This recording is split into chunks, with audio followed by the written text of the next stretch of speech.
ವೇಣೂರಿನಲ್ಲಿ ಪಟಾಕಿ ಸ್ಫೋಟ ಪ್ರಕರಣ. ಘಟನೆ ಬಗ್ಗೆ ವೇಣೂರು ಪೊಲೀಸ್ ಠಾಣೆಯಲ್ಲಿ ಪ್ರಕರಣ ದಾಖಲು. ಘಟನೆಯ ಎಫ್ಐಆರ್ ಪ್ರತಿ ಸುದ್ದಿ ನ್ಯೂಸ್ಗೆ ಲಭ್ಯ. ಮಾಲೀಕ ಬಶೀರ್ ವಿರುದ್ಧ ಎಫ್ಐಆರ್ ದಾಖಲು.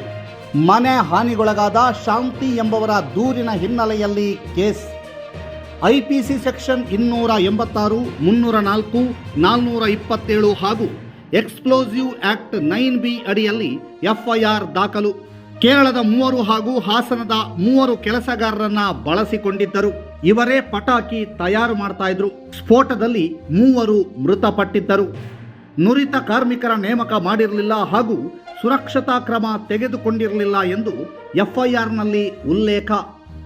ಈಗಾಗಲೇ ದಕ್ಷಿಣ ಕನ್ನಡ ಎಸ್ಪಿ ನೇತೃತ್ವದಲ್ಲಿ ವಿಶೇಷ ತಂಡ ರಚನೆ ಮಾಡಿ ತನಿಖೆ. ಅಲ್ಲದೆ ಸ್ಫೋಟ ಸ್ಥಳದಲ್ಲಿ ಪತ್ತೆಯಾದ ವಸ್ತುಗಳು ಎಫ್ಎಸ್ಎಲ್ಗೆ ಕಳಿಸಿರುವ ಪೊಲೀಸರು.